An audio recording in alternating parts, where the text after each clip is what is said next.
Hello guys, ഇന്നത്തെ വീഡിയോയിൽ പറയുന്നതെന്ന് വെച്ച് കഴിഞ്ഞാൽ ഇപ്രാവശ്യം ഈ ഫുട്ബോളിൽ നമുക്ക് ഫ്രീ ആയിട്ട് തന്നേക്കണ കാർഡുകളിൽ ഏറ്റവും നല്ല കാർഡ് ഏതാണെന്നുള്ളതാണ്. കഴിഞ്ഞ പ്രാവശ്യം നമുക്ക് കുറേ കാർഡുകൾ ഉണ്ടായിരുന്നു, ഗ്നാബ്രിയുടെയും ബാസ്റ്റോണിയുടെയും ഒക്കെ. പക്ഷേ അത് ഹൈപ്പ് അനുസരിച്ചിട്ട് എടുത്തിട്ട് കുറേ പേർക്ക് പിന്നെ അത് ഇഷ്ടമായില്ല എന്ന് പറയുന്നുണ്ടായിരുന്നു. ഇപ്രാവശ്യം നമുക്ക് കറക്റ്റായിട്ടുള്ള കാർഡുകൾ ഏതൊക്കെയാണെന്ന് നോക്കാം. കഴിഞ്ഞ പ്രാവശ്യം ഞാൻ ഏറ്റവും അധികം റെക്കമെൻഡ് ചെയ്ത ഗ്നാബ്രിയുടെ കാർഡായിരുന്നു. അതുതന്നെയായിരുന്നു ആ പ്രാവശ്യം വന്നതിൽ ഏറ്റവും നല്ല കാർഡും. അത് യൂട്യൂബിൽ വീഡിയോ വേറെ നിങ്ങൾ നോക്കിയാൽ നമുക്ക് മനസ്സിലാവും. അപ്പോൾ ഇപ്രാവശ്യം വന്നതിൽ മിസ്റ്റേക്ക് ഒന്നും വരാണ്ട് കുറേ പേര് പറയണ കേട്ടിട്ട് ഹൈപ്പ് കേട്ടിട്ട് നമ്മൾ എടുക്കുന്നതിന് ഭേദം കറക്റ്റായിട്ടുള്ള വീഡിയോ കണ്ടിട്ട് നമ്മൾ നല്ല പ്ലെയർ എടുക്കുന്നതാണ്. അപ്പോൾ ഇപ്രാവശ്യം വന്നതിൽ ഏറ്റവും നല്ല പ്ലെയർ എന്ന് പറയുകയാണെങ്കിൽ മെസ്സി മോഡോ ആണ്. ഞാൻ പൊസിഷൻ ഒന്നും നോക്കുന്നില്ല, ഇപ്പോൾ വന്നതിൽ ഏറ്റവും നല്ല കാർഡ് ഏതാണോ അതാണ് ഞാൻ നിങ്ങളോട് പറയുന്നത്. ഇതിനേക്കാളും നല്ല കാർഡുകൾ നമ്മുടെ കയ്യിൽ ചിലപ്പോൾ ഉണ്ടായിരിക്കാം, പക്ഷേ ഇപ്പോൾ വന്നാണ് പാക്കിൽ ഉള്ളതിൽ ഏറ്റവും നല്ല പ്ലെയർ ഏതാണ് അതാണ് ഞാൻ പറയുന്നത്. അതിലേറ്റവും ആദ്യം വന്നാണ് ഇതിലെ ഏറ്റവും നല്ല പ്ലെയർ എന്ന് പറയുകയാണെന്നുണ്ടെങ്കിൽ റൈറ്റ് ബാക്കാണ്. Right back Messi mode. ഇതെന്ന് പറയുകയാണെന്നുണ്ടെങ്കിൽ ഇവന് നല്ല സ്റ്റാറ്റ്സ് വരുന്നുണ്ട്, എഡ്ജഡ് ക്രോസിങ് വരുന്നുണ്ട്. ഇപ്പം നമ്മുടെയിലുള്ള ബെൻ വൈറ്റ് ആയാലും കാഫൂനി ആയാലും കടത്തി വെട്ടുന്ന രീതിയിലുള്ള സ്റ്റാറ്റ്സ് ഉണ്ട്. പിന്നെ മെയിനായിട്ട് ടാക്ലിംഗ് ഉണ്ട്. മെയിൻ സ്റ്റാറ്റ്സൊക്കെ നന്നായിട്ട് കൂട്ടി കൊടുത്തിട്ടുണ്ട്. Pass, offensive awareness, speed, stamina, tackling, ആവശ്യത്തിനുള്ള സ്കില്ലുകളെല്ലാം നന്നായിട്ട് കൂട്ടി കൊടുത്തിട്ടുണ്ട്. അപ്പോൾ ഈ കാർഡാണ് ഏറ്റവും ആദ്യമായിട്ട് റെക്കമെൻഡ് ചെയ്യുന്നത്, ഏറ്റവും നല്ല കാർഡിട്ട് ഞാൻ പറയുന്നത്. പിന്നെ രണ്ടാമത്തെ കാർഡ് എന്ന് പറയുന്നത് ഇതിപ്പോൾ ഞാൻ എൻ്റെ ഒരു ഇതിലാണ് ഞാൻ പറയുന്നത്, പക്ഷേ എനിക്കിങ്ങനെ തോന്നിയിട്ടില്ല. ഞാൻ അത് എടുത്തപ്പോൾ എനിക്കങ്ങനെ തോന്നിയിട്ടുണ്ട്. ഇപ്പോൾ രണ്ടാമത്തേതെന്ന് പറയുകയാണെന്നുണ്ടെങ്കിൽ ഇതിൽ ഏറ്റവും നല്ല കാർഡ് രണ്ടാമത്തെ കാർഡ് ഏതാണെന്ന് വെച്ച് കഴിഞ്ഞാൽ അത് നക്കാട്ടയുടെ കാർഡാണ്. ഇത് ഒരു സൂപ്പർ സബ് ആയതുകൊണ്ടല്ല ഞാനിത് രണ്ടാമത്തേൽ പറഞ്ഞത്. ഈ പാക്കിൽ വന്നതിൽ ഏറ്റവും നല്ല രണ്ടാമത്തെ പ്ലെയർ ഇവനാണ്. കാരണം ഇവർ IMF ആണ്, ഹോൾ പ്ലെയറാണ്, ഡ്രിബ്ലിംഗ് ഉണ്ട്, പാസിംഗ് ഉണ്ട്, അത്യാവശ്യം ഫിനിഷിംഗ് ഉണ്ട്, സ്പീഡുണ്ട്, ആക്സലേഷൻ ഉണ്ട്, കിക്കിംഗ് പവർ ഉണ്ട്, ബാലൻസ് ഉണ്ട്, സ്റ്റാമിന ഉണ്ട്. ഒരു IMFനെ സംബന്ധിച്ചോളം കറക്റ്റായിട്ടുള്ള എല്ലാ സ്റ്റാറ്റ്സും കൊടുത്തിട്ടുണ്ട്. പോരാത്തിന് അതിൻ്റെ ഒപ്പം സൂപ്പർ സബ്ബാണ്. അപ്പോൾ ഈ കാർഡായിരിക്കും ഈ പാക്കിൽ ഏറ്റവും നല്ല രണ്ടാമത്തെ കാർഡ് പവറുള്ളത്, IMF.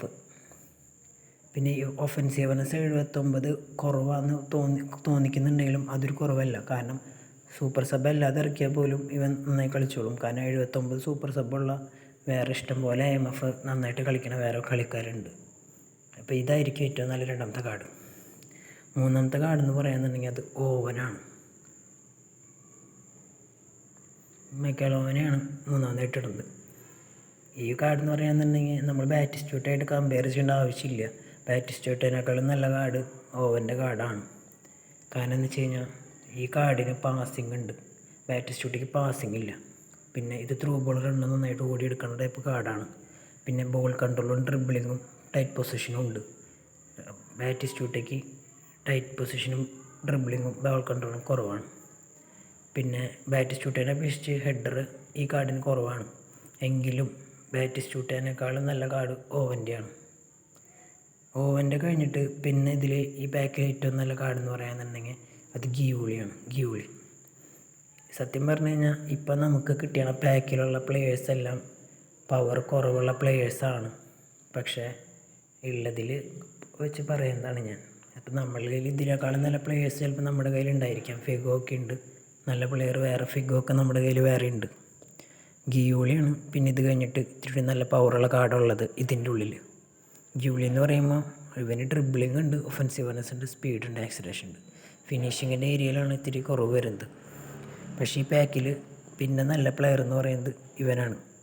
ഇവനെ കഴിഞ്ഞിട്ട് ഇവന് റേറ്റിംഗ് വേണ്ട എന്നുണ്ടെങ്കിൽ ഇത് കഴിഞ്ഞിട്ട് എടുക്കാൻ പറ്റിയ പ്ലെയർ ബെർക്കംബാണ്. ബെർക്കംബിനേക്കാളും നല്ലതാണ് നക്കാട്ട. കാരണം എന്താണെന്ന് വെച്ച് കഴിഞ്ഞാൽ ബെർക്കംബിനേക്കാളും നല്ലതെന്ന് പറയുകയാണെന്നുണ്ടെങ്കിൽ ബെർക്കംബിന് പാസ് കുറവാണ്, സ്കില്ലുണ്ടെങ്കിലും പാസ് കുറവാണ്, സ്പീഡും കുറവാണ്, കിക്കിംഗ് പവറും കുറവാണ്. പിന്നത്തെ കാര്യം വെച്ച് കഴിഞ്ഞാൽ സ്പീഡില്ലെങ്കിൽ തന്നെ അവിടെ തീരുമാനമായി. നക്കാട്ടാനെ തന്നെയാണ് ബെർക്കംബിനെ വെച്ച് നോക്കുമ്പോൾ നല്ലത്. സ്റ്റാറ്റ്സ് കാണുമ്പോൾ നമ്മൾ വിചാരിക്കും ബെർക്കംബാണ് നല്ലതെന്ന്, പക്ഷേ ശരിക്കും നക്കാട്ടയാണ് ഇവിടെ നല്ലത്. സൂപ്പർ സബ്ബുമാണ് ബെർക്കംബിൻ്റെ. പിന്നെ പുതിയ കാർഡായതുകൊണ്ട് ഇങ്ങനെ കുറച്ച് നാളത്തേക്കൊക്കെ ചിലപ്പോൾ ചെറിയൊരു ഇതുണ്ടായിരിക്കാം, പിന്നെ ആയിരിക്കും പവറായി വരിക. എന്തൊക്കെ പറഞ്ഞാലും ഈ കാർഡിന് നക്കാട്ടയുടെ അത്ര പവർ ഉണ്ടായിരിക്കില്ല. പിന്നത്തെന്ന് വെച്ച് കഴിഞ്ഞാൽ ബാറ്റിസ്റ്റൂട്ടയാണ്. ബാറ്റിസ്റ്റൂട്ടേനേക്കാളും നല്ല കാർഡുകൾ ചിലപ്പോൾ പ്ലെയർ ഓഫ് ദ വീക്കിൽ നമ്മുടെ കയ്യിലുണ്ടായിരിക്കും. ഈ ബാറ്റിസ്റ്റൂട്ട ഓവർ ഹൈപ്പഡാന്ന് ഞാൻ പറയത്തുള്ളൂ. കാരണം ഫിനോമിനൽ ഫിനിഷിംഗ് ഉണ്ട്, അതൊക്കെ. പിന്നെ ഹെഡർ ഉണ്ട്, ഈ പ്രധാന കാര്യങ്ങളെല്ലാം ഉണ്ട്. പക്ഷേ ball control, dribbling, tight position ഓക്കെയാണ്. ഫിസിക്കൽ കോണ്ടാക്റ്റ് ഉള്ളതുകൊണ്ട് ഓക്കെയാണ്. എന്നാലും പാസ് കുറവാണ്, കേൾ കുറവാണ്. ലോങ് റേഞ്ച് കേളർ എന്ന് പറഞ്ഞ സ്കില്ല് ഇവിടെ കൊടുത്തിട്ടുണ്ട്. നമുക്ക് കേളർ ഉണ്ടായിരിക്കണം. എന്തായാലും ലോങ് റേഞ്ച് കേൾ അടിക്കണമെങ്കിലൊക്കെ കേളറിൻ്റെ ആവശ്യം നന്നായിട്ടുണ്ട്. അതുകൊണ്ടല്ല, എന്തായാലും ഈ പാക്കിൽ പവർ കുറഞ്ഞ പ്ലെയർ ബാറ്റിസ്റ്റൂട്ടയാണ്. ഓവനെ അപേക്ഷിച്ച് നോക്കുമ്പോഴൊക്കെ താഴെയാണ്. പിന്നെ ഏറ്റവും അവസാനമായിട്ട് ഈ പാക്കിൽ ഏറ്റവും പവർ കുറവുള്ള കാർഡ് ഡാനിയൽ വാൻ വെയ്റ്റിനാണ്. കാരണം എന്താണെന്ന് വെച്ച് കഴിഞ്ഞാൽ ഈ കാർഡും ഓവർ ഹൈപ്പഡാണ്. ഹൈറ്റുള്ള കാർഡാണ്, 197 സെൻറ്റിമീറ്റർ ഹൈറ്റുള്ളൊരു കാർഡാണ് ഇത്. പക്ഷേ ഈ കാർഡിന് കുറേ പ്രശ്നങ്ങളുണ്ട്. ഒന്നാമതായിട്ട് ഇതിൻ്റെ പാസിങ്, സെൻട്രൽ ബാക്കിന് പാസിങ്ങിൻ്റെ ആവശ്യം വളരെ കുറവാണ്, എന്നാലും പാസിങ് കുറവാണ്. പിന്നെയെന്ന് പറയുകയാണെന്നുണ്ടെങ്കിൽ ഹെഡർ ഉണ്ട്, ഡിഫൻസ് ഉണ്ട്, അഗ്രഷൻ ഉണ്ട്, എല്ലാം ഉണ്ട്. സ്പീഡ് കുറവാണ്, ആക്സിലറേഷൻ കുറവാണ്, ബാലൻസ് കുറവാണ്, സ്റ്റാമിന കുറവാണ്. ബാലൻസും സ്റ്റാമിനയും കുറവാണെങ്കിൽ പിന്നെ നമുക്ക് ആ പ്ലെയറിനെ ലോങ് ആയിട്ട് ഉപയോഗിക്കാൻ പറ്റില്ല. അപ്പോൾ ഇത്രയുള്ള ഇന്നത്തെ വീഡിയോ. അപ്പം ഞാൻ പറഞ്ഞതിൽ ഇപ്പോൾ ഈ പ്ലെയേഴ്സിൽ ഏറ്റവും നല്ല പ്ലെയർ എന്ന് പറയാമെന്നുണ്ടെങ്കിൽ മാസിമോ ഓഡോ ആണ്. പിന്നെ നക്കാട്ട, പിന്നെ ഓവനാണ് പിന്നെ ഇതിൽ നല്ല കാർഡ്. അത് കഴിഞ്ഞിട്ട് എടുക്കാൻ പറ്റിയ കാർഡ് ഗിയൂലി, പിന്നെ ബെർക്കംബ്, അത് കഴിഞ്ഞിട്ട് ബാറ്റിസ്റ്റൂട്ട, അത് കഴിഞ്ഞിട്ട് ഏറ്റവും അവസാനമാണ് ഡാനിയൽ വെയ്റ്റ്. നിങ്ങൾക്ക് കണ്ടാൽ തന്നെ മനസ്സിലാവും. കാരണം ഈ കാർഡിൻ്റെ ഡിഫൻസ് നമ്മൾ ശരിക്കും പറ്റിക്കണ പോലെയാവും ഇത്.